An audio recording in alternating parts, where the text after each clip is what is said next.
Hello students, I am Altaf, your chemistry teacher. Today we are going to start unit 2, that is atomic structure, and the first topic is discovery of electron, and the discovery of electron starts from cathode rays. तो हम पहले क्या करेंगे, cathode rays के बारे में बताएंगे, cathode rays कैसे प्रोड्यूस होती हैं, उसके बाद इनकी प्रॉपर्टीज और उसके बाद हम उसका charge mass ratio and then mass बताएंगे आपको। अब कैथोड रेज होती क्या है? Cathode rays stream of electrons observe in discharge tube at very low pressure and very high voltage. कि होता क्या है कि हम जब पहली बार डिस्कवर किया था इनको, पहली बार इनके बारे में बताया गया था, तो एक डिस्चार्ज ट्यूब ली गई थी। डिस्चार्ज ट्यूब क्या होती है? गिलास की ट्यूब लेते हैं, गिलास शीशे की, इसके दोनों एंड से क्या होता है, इलेक्ट्रोड्स फिट की होती हैं, और इस डिस्चार्ज ट्यूब के अंदर क्या लेते हैं, कोई भी गैस या फिर एयर जिसका प्रेशर बहुत कम किया जाता है, वो किसकी मदद से करते हैं, क्योंकि इसको वैक्यूम पंप पे लगा होता है एक साइड से, इससे हम इसका प्रेशर कम कर सकते हैं। और हाई वोल्टेज कहां से देते हैं? हाई वोल्टेज या तो फिर हाई टेंशन बैटरी होनी चाहिए या फिर induction coil.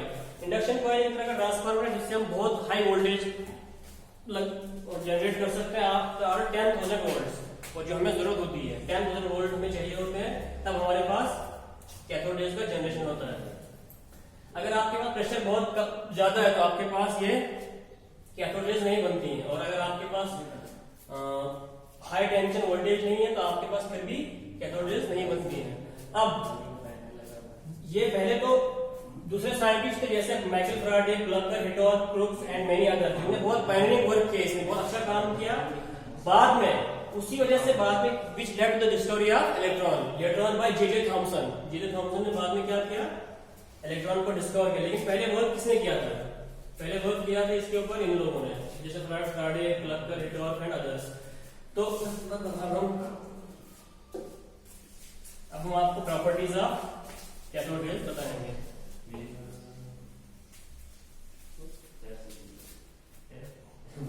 Properties of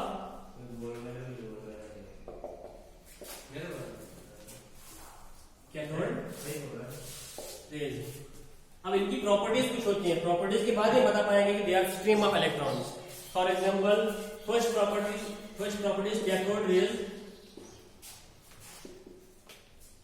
travel in a straight line.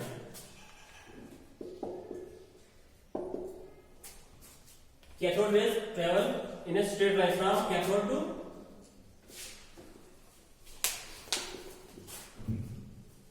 Anode. Cathode rays कहां से होती हैं? कैथोड से, और एंड कहां पे होती हैं?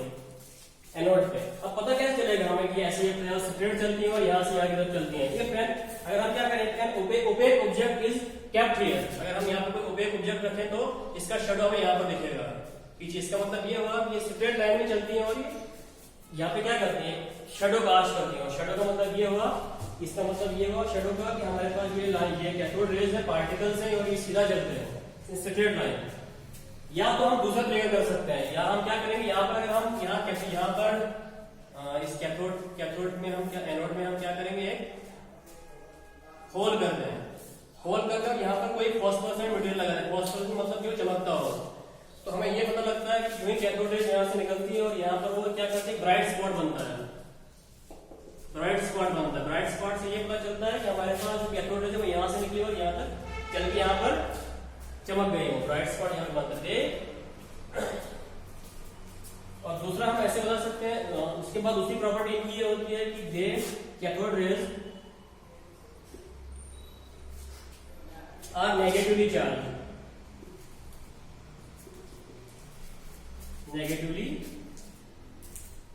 चार्ज वो कैसे पता चलता है? वो हमें ऐसे पता चलता है कि अगर कैथोड रेज के सामने यहाँ पर हम क्या करें, इलेक्ट्रिक फील्ड या फिर मैग्नेटिक फील्ड, इलेक्ट्रिक फील्ड या मैग्नेटिक फील्ड लगा दें तो हमारा क्या होता है, ये डिफ्लेक्ट कर जाती है, ये डिफ्लेक्ट कर जाती है, मतलब ये मुड़ जाती है। उससे ये पता चलता है कि इनके ऊपर चार्ज कौन सा, नेगेटिव। नेगेटिव चार्ज, ये अगर हम यहाँ पर नेगेटिव प्लेट रखें, नेगेटिवली चार्ज प्लेट रखें जो आगे से किसी बैटरी के साथ कनेक्ट हो प्लेट, तो ये फिर और ये उससे डिफ्लेक्ट हो जाती है। इससे तो ये चलता है ये नेगेटिवली चार्ज है, because like charges repel and unlike charges attract. इसीलिए जो ये कैथोड रेज है ये क्या कर जाती है, ये मुड़ जाती है। अगर वैसे अगर हम यहाँ पे मैग्नेट ले, बार मैग्नेट से भी डिफ्लेक्ट हो जाती है, ये नॉर्थ की तरफ डिफ्लेक्ट हो जाती है। इससे ये पता चलता है कि they are negatively charged particles. उसके बाद हम तीसरा पॉइंट ये बोल सकते हैं इसमें कि the cathode rays are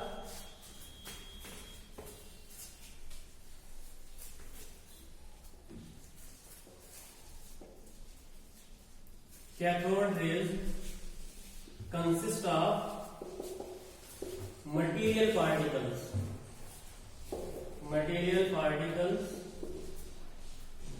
and they carry momentum।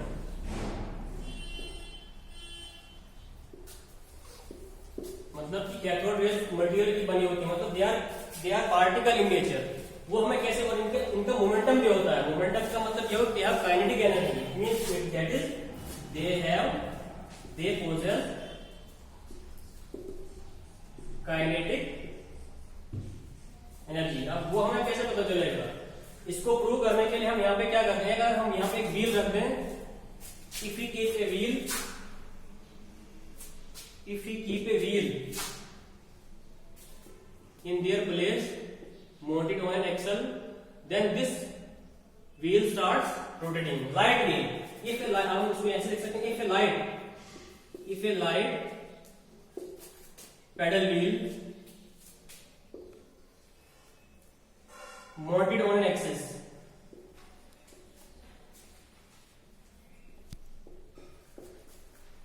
is kept in their path, it starts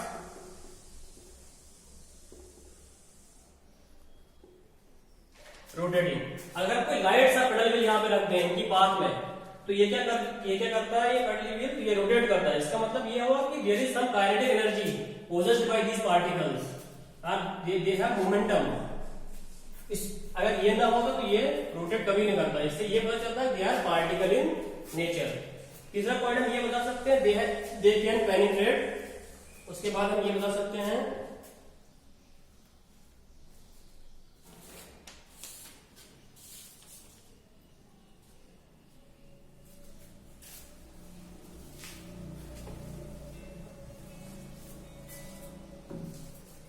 cathode rays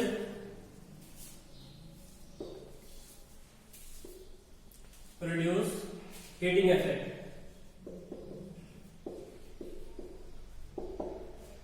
वो हमें कैसे पता चलेगा, if cathode rays strike a metal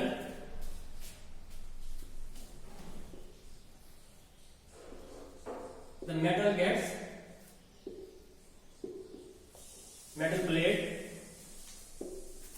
plate gets heated। उसके बाद इसका दूसरी प्रॉपर्टी है cathode rays produce X rays when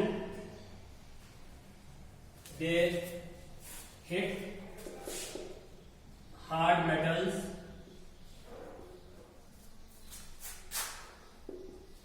like copper, tungsten, etc। तो आपको समझ में आ गया हो कैथोड रेज पे वो तुमने बता दिया कैथोड रेज में क्या होता है, दे हैव मोमेंटम। उसके बाद they have heating effect also. Cathode rays से हम क्या कर सकते हैं, एक्स रेज भी कैथोड रेज से प्रोड्यूस होती है। जब क्या होता है, हम उनको किसी हार्ड मेटल या फिर लाइक कॉपर, आयरन या फिर टंगस्टन को हिट करवाते हैं। इससे क्या होता है, एक्स रेज प्रोड्यूस होती है। And cathode rays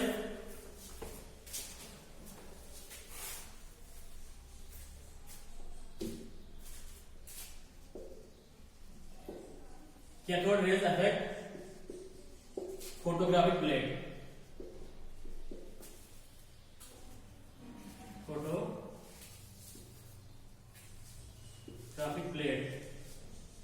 That is they call fogging of the photographic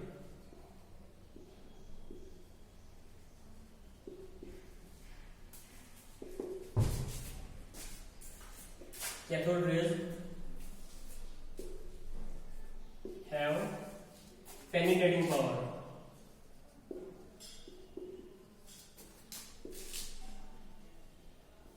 cathode rays penetrate कर सकती हैं इसको इफ थिन मेटल प्लेट्स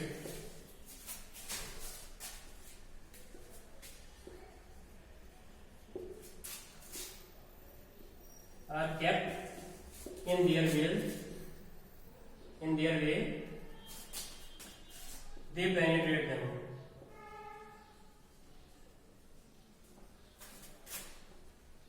मतलब यह जो कैथोड रेज होती है ये मेटल की प्लेट के आर पर हो जाती है। अगर आपके पास बहुत पतली मेटल प्लेट है उसके आर पर हो जाती है। अगर आपके पास ठीक है तो क्यों नहीं, इसकी कुछ पावर होती है, बेंडिंग पावर उससे ज्यादा नहीं हो सकता है। किसी हद तक ये क्या करते हैं, पेनिट्रेट कर जाती है। उसके बाद हम अब इनका चार्ज हमने पहले बता दिया, आपको पहले पढ़ चुके हैं कि जो कैथोड रेज होती है उनका क्या होता है, दे आर नेगेटिवली चार्ज, लेकिन उनका जो चार्ज है चार्ज मास रेशियो जिसको हम बोलते हैं E/m ratio. E/m ratio of the cathode rays was determined by J.J. Thomson, who is also credited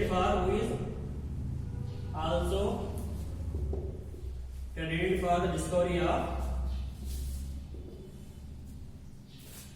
electrons। हम ये कह सकते हैं कि J.J. Thomson ही वो साइंटिस्ट था जिसने बाद में बोला कि cathode rays are simply a stream of electron. इसने क्या किया, both he applied both, J.J. Thomson applied both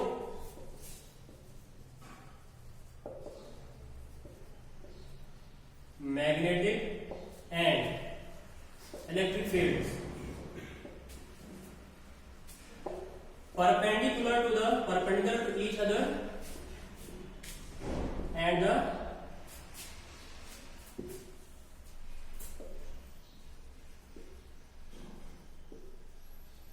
cathode rays. भाई जो कंबाइंड इफेक्ट उसने देखा, कंबाइंड इफेक्ट की वजह से उसने क्या किया, इसका चार्ज मास रेशियो निकाला जिसकी वैल्यू आती है 1.76 into 10 to the power 8 kilogram coulomb per kg. ये इसका क्या निकलता है, charge to mass ratio. J.J. Thomson was the first scientist who told that these are streams of electrons। हाँ, लेकिन इलेक्ट्रॉन का जो नाम दिया था, electron was named by, electron name किसने दिया था, J.J. Stoney। J. Stoney was the scientist who named them electrons। बाद में क्या हुआ, R.A. Millikan determined the charge on an electron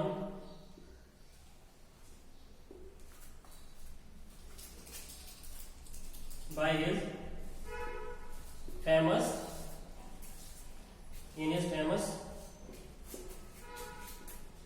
experiment called oil drop experiment।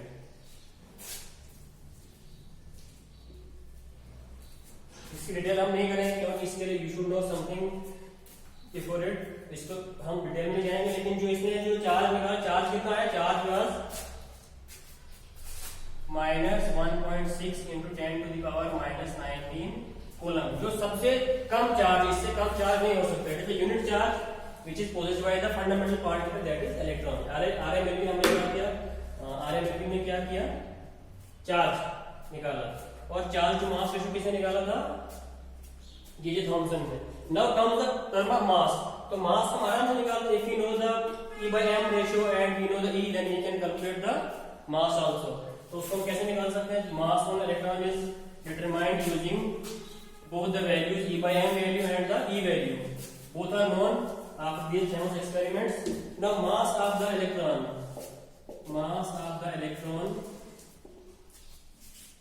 is calculated using E/m and E। Mass is equal to E upon E by M. अब इनकी values डालेंगे। Value हमारे पास पहले से गिवन है 1.6 into 10 to the power minus 19 coulomb upon 1.76 into 10 to the power 8 coulombs per gram. तो आपके पास ये वैल्यू निकल के आती है 9.1 into 10 to the power minus 28 gram. Kilogram लिखना चाहे तो 9.1 into 10 to the power minus 31 kilogram. यहाँ पे हमने कुछ नहीं किया, सिर्फ ग्राम को किलोग्राम में कन्वर्ट कर दिया, तो आपके पास ये आ गया, निकल गया ये इसका मास और इलेक्ट्रॉन। हम now we are in position to define the electron. Electron को डिफाइन करने के लिए हम लिख सकते हैं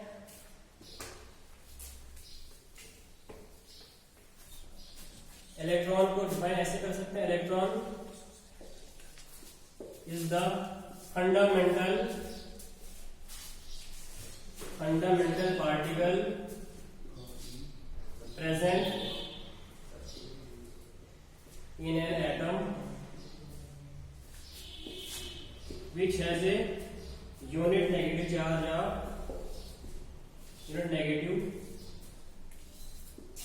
charge of minus 1.6 into 10 to the power minus 19 coulomb and mass 9.1 into 10 to the power minus 28 grams,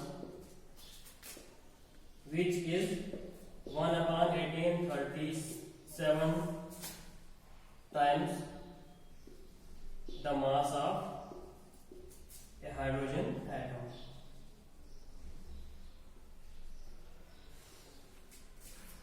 electron is a fundamental particle, मतलब इससे छोटा पार्टिकल अभी तक डिस्कवर नहीं हुआ है। इलेक्ट्रॉन को हम अभी तक फंडामेंटल पार्टिकल मानते हैं। Fundamental particle present in an atom which has unit negative charge, इसका चार्ज वैल्यू है minus 1.6 into 10 to the power minus 9 coulomb है और मास इतना है, और ये 1837 टाइम्स मास इसका हाइड्रोजन एटम का। इसका मतलब ये कि नेग्लिजिबल मास है इसका। In many calculations we can neglect the mass of electron while calculating molecular mass and atomic mass, we neglect it, इतना छोटा मास है। तो now